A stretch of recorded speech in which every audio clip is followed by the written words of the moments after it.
Good morning, girls and boys of Carmel Elementary. I'm joined today by Shani Brownstein. Now, some of you might have seen Shani in the community. Shani has lived in Hong Kong for many, many years, had children at Carmel. Shani, you've been a mum at Carmel for many years. Tell us about that. It was great being a mom at Carmel School because we all got to play a role and get involved.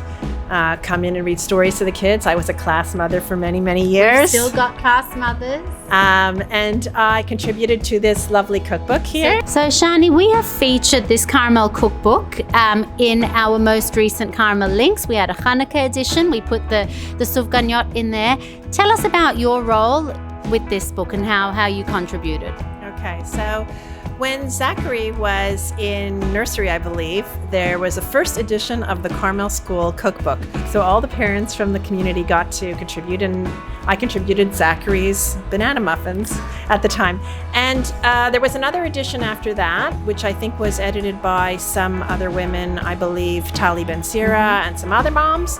And then there were many, many years went by, and we decided to make another one. So April Kaminsky, Vered Nagar, and I were sitting together one night and said, hey, let's make a new version. And Shani, today you're going to share with us a challah recipe. Tell us about making challah. Do you make challah often, and why do you make it? I make it every Friday. I get up in the morning and start my yeast and get it bubbling.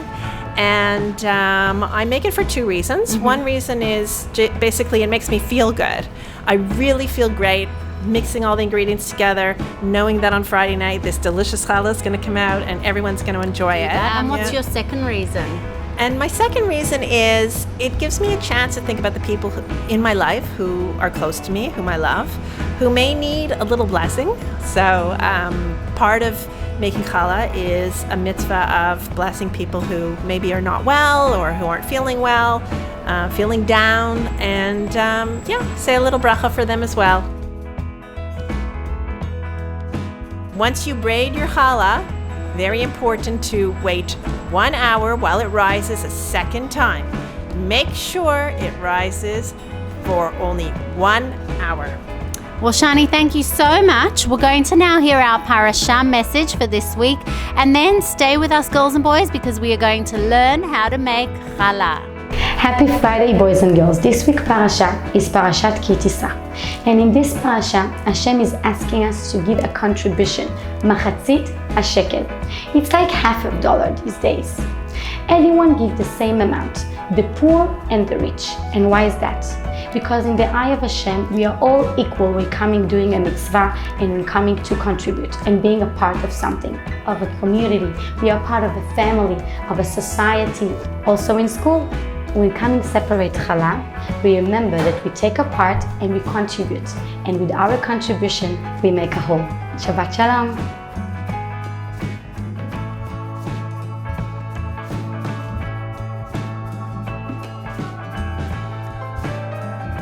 So the first step that we're going to do is we take water that isn't too hot or isn't too cold. Make sure when you put your finger in it, it's lukewarm. Then you take 1 teaspoon of sugar and dissolve it into the lukewarm water. Then you mix in your yeast. You mix it all up so that it's all dissolved, and you let it sit and bubble for 10 minutes. Make sure it bubbles. Second step is you take a big bowl, and in the bowl you put 6 cups of flour. Then you add in ½ cup of sugar and 1 teaspoon of salt. Mix all the dry ingredients together in the bowl, and then you make a well. So you have a big hole in the middle of your flour. And into the well you put in your yeast mixture, 1 more cup of lukewarm water, ½ cup of oil, and 2 eggs. And then you put your hands in and you knead the dough until it's all mixed well together. If it's very, very, very, very, very dry at the end, you could add a little bit of water. But basically, you're going to make a big ball of dough. You cover the bowl with a clean dish towel, and you let it rise for at least 1 hour. So the next step is you take your dough out of the bowl and you make strands. You roll out strands of dough. And then you braid your challah. This is a fun way to make it because you just basically make an X, okay? And you sing a song to yourself after you pinch very carefully.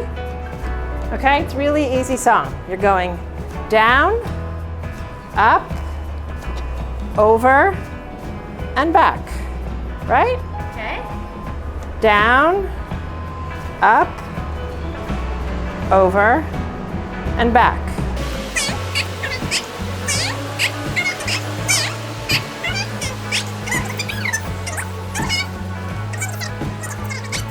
Cover it and let it rise for 1 hour. After that, you take an egg, mix it all up, and use it as an egg wash. You take a brush and you spread it over the challah, and then after that you can sprinkle with your favorite seeds, poppy seeds or sesame seeds, whatever you want, as much as you want. Bake for 25 minutes or until golden brown at 165 centigrade. You'll know your challah's done when you pick it up and you bang it on the back with a wooden spoon and it sounds hollow.